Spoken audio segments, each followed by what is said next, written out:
Today, we're talking with Ambassador Adikana Chihombori-Quao, a medical doctor and former permanent representative of the African Union to the United States. Ambassador, it is terrific to have you with me in stage here in studio. Let me just ask you, if I look through the USAID programs, some of which have been cut off, in Congo, there's an aid group, Action Against Hunger. This is they're treating tens of thousands of malnourished children. In Ethiopia, food assistance stopped for more than 1 million people, as we've seen these AID cuts go into force, really across the board with very, very few waivers. How is Africa feeling this moment? Do you see this as a story of tragedy, or is there something else that we need to be looking at? I think there's something else we need to be looking at. There is need for readjustments. There is need for realignment. We need to understand the real reason why USAID is in Africa. And not just USAID, but other NGOs. You look at DFID, which is the British equivalent, and many other smaller ones. Their sole purpose was to act as if they're coming to rescue Africa. They're coming to fill in the gaps in government services, gaps in education, gaps in healthcare, gaps in humanitarian services. They're coming in the guise of addressing issues to do with human rights, issues to do with environmental protection and social justice. They are coming in claiming that they're introducing grassroots initiatives that are going to help the people. And so they use that as a way to go into the most remote parts of Africa. They're talking about government advocacy. When you look at it on paper, it all looks really good, but they're actually wolf in sheep's clothing. They are using that open access sounding humanitarian to constantly destabilize governments. I can tell you right now, the majority of African leaders, and not just African leaders, but leaders in the developing world, are celebrating the exit of USAID. I was listening to a program, I believe it was CNN, and I was jumping up and down. It was a government official from Hungary. He was echoing the same sentiments. He said they are happy USAID is leaving Hungary because they are always supporting opposition. Their form of government advocacy is supporting whoever can keep the government in a turmoil. So, Ambassador, let me just jump in here for you. This is a message that I don't think many Americans hear. I think many Americans believe, not all of them, but many of them believe that AID was essentially set up for philanthropic reasons, for dealing with the HIV/AIDS crisis, dealing with the various instabilities in the region, dealing with infrastructure deficits. But you're saying that there was something else as part of that package, meddling. A major meddling agenda, major meddling agenda. The majority of some of the workers, now the average USAID worker may not realize it, but quite a few of them are also operatives who are underground. And their major agenda is to destabilize governments, destabilize countries. If you think about it, their sole purpose, for example, filling in the gaps in healthcare and education, where is the change? Show me one country that USAID was in and education improved. Show me what country where USAID was in and healthcare improved. The social services they're bringing, it's peanuts. The American taxpayer needs to know the billions of dollars that are being given to USAID, a fraction is making it to the people. Look, one of the highest profile medicine programs is PEPFAR, which both Republicans and Democrats here in Washington are really having outcries about. It was one of the signature programs of President George W. Bush to try to respond to the HIV/AIDS epidemic in Africa. What's the view on that front? Let's look at what HIV/AIDS was used to do. We know of a program that was run out of South Africa where they actually were injecting people with the virus. The reason some of the AIDS virus spread as rapidly as it did in Southern Africa, there were some very dirty games being played on African people. They were using Africans as guinea pigs for experimental activities. Even when you look at every aspect, they're using us as guinea pigs. Yes, there is some good, a percentage of some good, but not all of it is done with good intentions. You look at agriculture, they're destroying African agriculture. by introducing those GMOs. You plant your seed in one season, your soil is finished. We used to have seeds that we can use from one season to the other. The introduction of GMOs through these agencies, USAID is one of them. We are destroying Africa in a massive way. A little good is coming out, but by and large, the end result, they mean no good. They can turn around and give us an inventory and say, as long as you have been in Africa and also other parts of the world, show us your success rate. You claim you are helping governments with education and healthcare. Show us your success rate. But I also turn around and say, African governments, why do you need this little aid to assist you in providing proper healthcare, proper education? The average African government can afford to provide those services for their people. I happen to have many friends that work for USAID, both in the field, but also in Washington. And I have to tell you, I know that they believe that they're doing good, that they're trying to move the needle for those that are in desperate situation and desperate conditions. I think it's very interesting to raise the question of what the other political purposes are. But as you sort of look at the scene now, the French are very big in aid programs. As you mentioned, the British, there are also Chinese aid programs. Are all of these programs essentially power plays and all of them need to be suspended? How do you see some of the other international programs in Africa now? Well, these are all underground covert operations. Why does Africa need them? Why do we need them? Africa has been the provider. If you look at Europe, Europe cannot survive without Africa. One situation that people don't realize, post-World War, when the US came up with the Marshall Plan, what they don't tell you is that the contribution through exploitation of African minerals was actually the biggest funder of the European Recovery Plan, ERP, AKA the Marshall Plan. US contributed $13 billion. Which is now present day 175 billion, which, by the way, the American taxpayer must be paid back. Nobody's asking for that money back. But what they don't tell you is that Africa, through exploitation of its resources by the Europeans, was actually a much bigger contribution to the European recovery post-World War II. Nobody talks about that. Why does such a continent that did so much to help Europe recover continue to be so poor?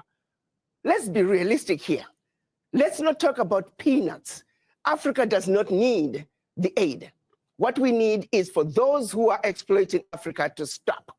Africa has everything it needs. If Africa could have contributed as much as it did to the recovery of Europe post-World War II, why wasn't Africa equally developed? So what happens next, Adikana? You and I have talked about this before, and the exploitation of minerals, of uranium, of cobalt, of nickel, et cetera, and many other rare earths, which is apparently very much on President Trump's mind, because we see the negotiation for rare earths with Ukraine.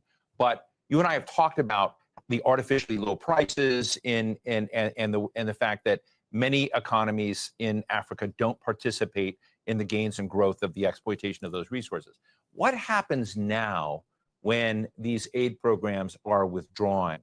Does the social contract between, you know, American mining operations or other global mining operations, does it give an opportunity for the power dynamic to shift and change? And what will that look like?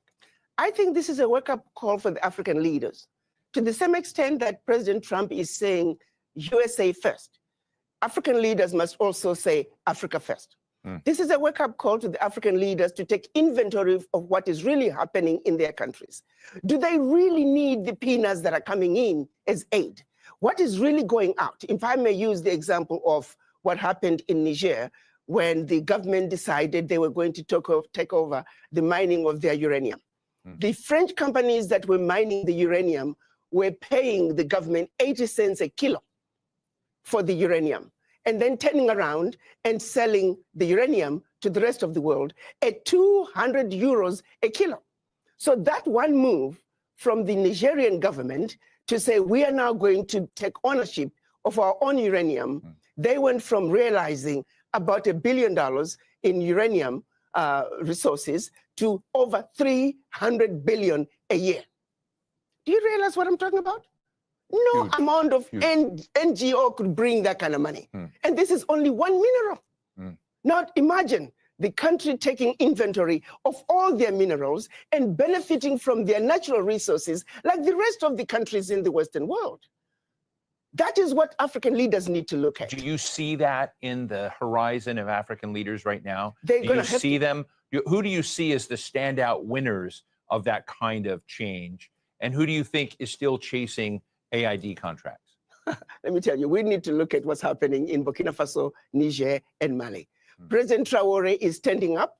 He is saying the natural resources in Burkina Faso, they belong to the people of Burkina Faso. Niger is doing the same thing. Mali is doing the same thing. Every leader must look at what's happening in the Sahel nations to say, like anybody else, you must take care of your people. You have your natural resources. You have everything you need to take care of your people. Why do you continue to be beggars? Look at what is being brought in by not only USAID, but all the NGOs in your country. It's peanuts. It's a joke that the African leaders should continue to be beggars of peanuts when you are looking and allowing billions to get out of your country year in and year out, if not trillions, in natural resources that your people should be benefiting from. It is a wake-up call for African leaders to wake up and say, President Trump is saying, US first, America first. You too must say, your country first, because you have everything it takes. It is a joke. It is embarrassing to see I have not seen any African leader cry over USAID living. I can tell you for a fact, the average African leader privately is celebrating the exit of USAID because they know what is really going on. Let me ask you a geopolitical question. And again, you and I have had the opportunity on this show to talk about it before, which is the relationship of the United States broadly with the African continent. Now, I realize the continent has a lot of different nations, different countries that are part of it. But President Trump is not known to care much about Africa. He has talked about it in very derogatory language. His comments about USAID have had nothing to do with Africa. They've had to do with downsizing the scale of government and the perception of corruption and policies that are not consistent with his own. He's not framed any of this in terms of African needs or whatnot. So when you think about that, what do you think is the possibility of changing the dynamics of the relationship between the Trump administration and African leaders when it doesn't seem to be on his radar screen? To be honest with you, why should African leaders care? Why should Trump care about Africa? He shouldn't care about Africa to the same extent that the African leaders really shouldn't care about a relationship either. If the relationship can be worked out, that's wonderful. But if President Trump is saying, I have a mandate from my own people to take care of my people, and I'm doing what I need to do to take care of my people, African leaders need to take that same position. You see, it takes two to tango. If President Trump does not want a relationship with Africa, Africans shouldn't be begging for it. Are you with me? Do you think this will transmit to the way Africa deals with Europe, with France, with Germany? I'm hoping that this will translate into African leaders looking from within, because they don't really need to keep looking outside. They have what it takes. It's a wake-up call, just like what happened during COVID. It was a wake-up call for African leaders to realize that you must begin to look within Africa to take care of yourself. When the chips were down, the world walked away from Africa during COVID. So that's a reality. No supplies were coming to Africa. Africans were not manufacturing anything, and African leaders were forced to look from within. This, I'm hoping, is another wake-up call where African leaders also begin to realize we must look from within. But let me underscore this. The average African leader and majority of leaders of developing world, I can tell you, they are celebrating the exit of USAID, and we hope that there will be exits of many other NGOs that are carrying out nefarious activities in Africa and anywhere else in the developing world in order to further the agendas of their governments, which is to continuously destabilize, divide, and conquer. To be quite candid, Ambassador, much of the world looks at the African continent as a gold mine, as a diamond mine, as a mine for precious materials and resources, which we've talked about. One of those other major powers, rising powers in the world, is China. Yes. China has huge stakes, and there's always been the narrative that America is not doing aid very well in Africa. that China is beating us. Bono would come out and say, hey, in all of the refugee camps and whatnot set up in Africa, even the tents say made in China, even though the United States may be providing the support. Yes. That there's a lot of both criticism and acclaim for the fact that China has been involved in recent decades in helping Africa develop its infrastructure and whatnot, to position itself better in Africa than the United States and maybe Europe have with regards to resource agreements in Africa. So is China the next villain in the story? Well, again, my position is Africans must take a position and protect their turf. China wants to come and exploit Africa. They'll get away with it to the extent that Africans allow them. The United States wants to come and exploit Africa. They'll get away with it to the extent that the Africans will allow them. The question is, does Africa have an African position when they come to the negotiating table with the world? The answer right now is no. Africa must unite. Africa must speak with one voice, and Africa must go to the world stage with one voice, one agenda, one plan that the world will have to respond. But as long as Africa is going to the world as little bitty little countries, as Togo, as Eswatini, as Guinea-Bissau, Africa is fighting a losing game.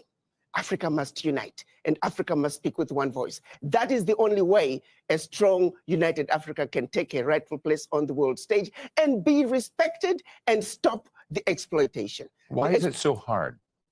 I think it's a long history. If you go back to colonization, if you go back to the Christianity and how it was introduced, how we were trained to be subservient. In Africa, the rules of the game were the same. I think that what was done to brainwash Black people around the world, long before they even left Africa, we are still suffering from that legacy of colonization, the legacy of slavery, where the people in power, they themselves don't believe they can do it. We still have leaders who believe you can't make it unless you're working with white people. We have individuals who think only something brought in by white people is what's likely to succeed. With that kind of mentality, it is a very difficult battle. Our battle to succeed, to unite as the African continent, it is a battle of the mind. And each and every African must realize that we are defeated where it matters the most, which is the mind. Brainwashed to the core. Brainwashed to not believe in ourselves and what we can do as individuals. Wherein lies the problem. I won't call them nationalists, but our continentalists are those that are trying to, as you say, take stock of their situation and raise up Africa and their nations by their own bootstraps to be less dependent on external countries and investment and aid.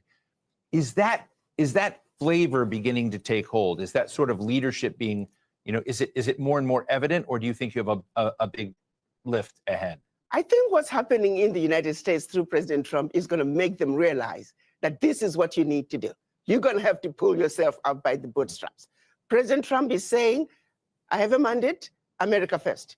So you Africans, are you going to sit back and just wait and see the next move that President Trump is going to make? Or you're going to also say, I have a mandate from my people, and I'm going to do what I need to do.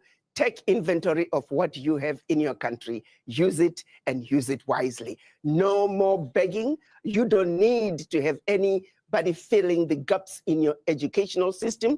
You don't need anybody filling the gaps in your healthcare system. You don't need anybody creating initiatives in the most remote parts of your country because they claim that you, the government, cannot have access to that. How can somebody come from all the way from the United States, all the way from Britain, and access the most remote part of your country that you in your country cannot access? It is the most stupid thing. When you listen to the justifications and the explanations as to why they are there, it's a joke, and this needs to stop.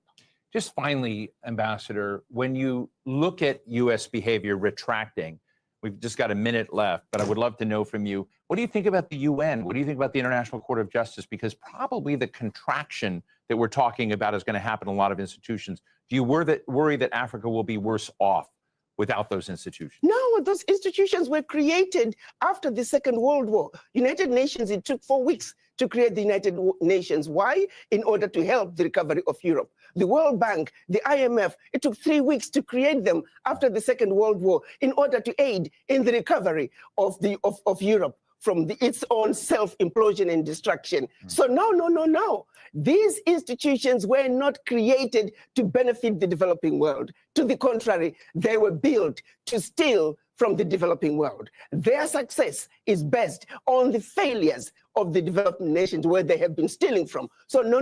We must celebrate what President Trump is doing by exiting the United Nations, by exiting the World Health Organization. We need the US to exit the World Trade Organization because they're doing nothing on the African end. They're giving a blind eye to blatant exploitations, unequal, uneven trade policies that are hurting Africa. You take, for example, cocoa.